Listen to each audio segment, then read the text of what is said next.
Today I'll be comparing Trolli Gummy Pops to the real Trolli Gummy Sour Worms. Worm sour, whatever they are.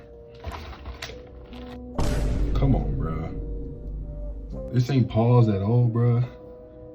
Now, because of people like you watching this video, I can't eat this normally.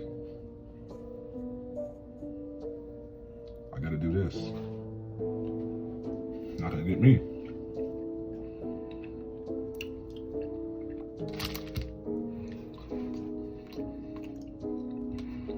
Both of the flavors are on par. They taste just exactly the same. It's just this texture, as you can see, is a little weird, a little bendy, a whole lot of pause.